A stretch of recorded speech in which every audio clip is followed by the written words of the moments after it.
Selamat pagi, salam sejahtera untuk kita semua. Mudah-mudahan kita selalu dalam keadaan sehat dan Anda masih tetap bersemangat. Masih ada dua inisiasi lagi yang perlu Anda ingat, di mana pada inisiasi ketujuh kali ini terdapat tugas ketiga yang seperti biasa dapat Anda kerjakan dan dikumpulkan dalam waktu 2 minggu. Pada inisiasi ketujuh ini, kita akan berdiskusi mengenai pendidikan terbuka, hak cipta, dan lisensi terbuka.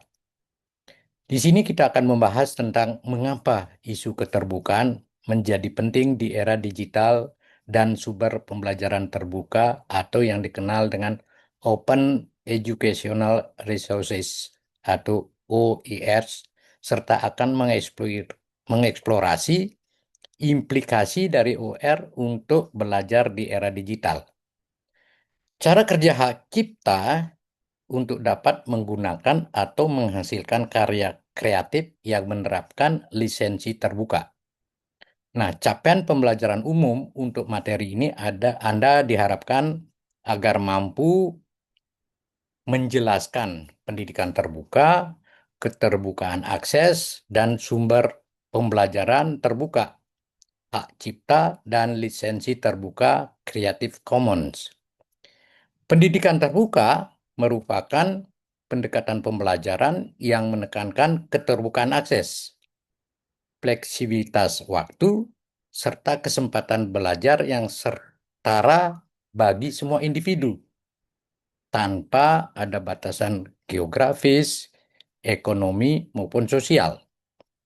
Konsep ini berkembang seiring kemajuan teknologi digital yang memungkinkan siapa saja untuk mengakses materi pembelajaran kapan saja dan dari mana saja. Dalam pendidikan terbuka, sumber belajar tidak terpaku pada ruang kelas fisik, tetapi dapat berupa platform daring, modul digital, video pembelajaran, forum diskusi, hingga masis open online course. Prinsip utama adalah memberikan peluang belajar seluas mungkin sehingga pembelajaran menjadi inklusif dan adaptif terhadap kebutuhan peserta didik.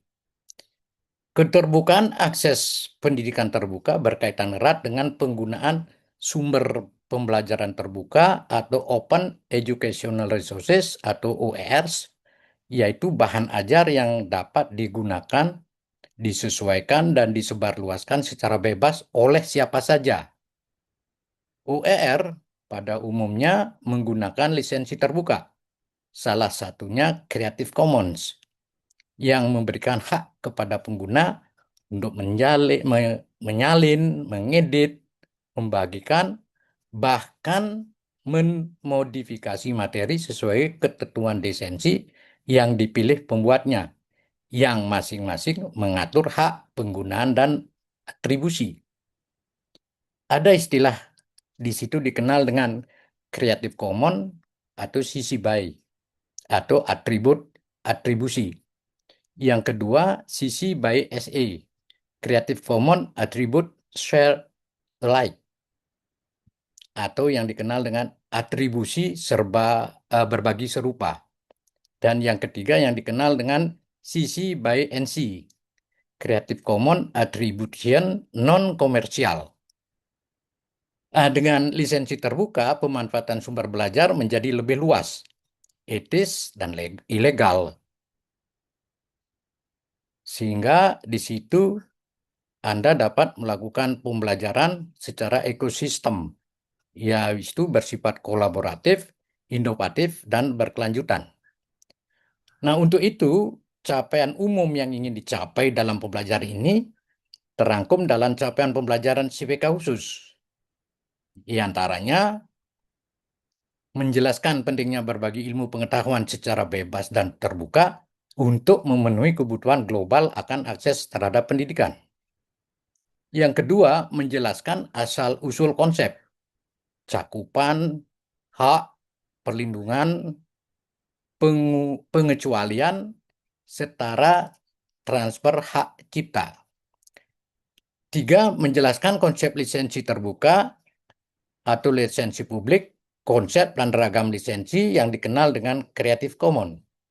Seperti yang telah disampaikan pada awal Ton, bahwa pada inisiasi ketujuh ini terdapat tugas ketiga yang harus Anda kerjakan dan dikumpulkan dalam waktu 2 minggu sejak inisiasi ketujuh ini dimulai. Kurang lebih itu yang saya dapat sampaikan. Selamat belajar, semangat terus adik-adik, semoga sukses semuanya. Terima kasih.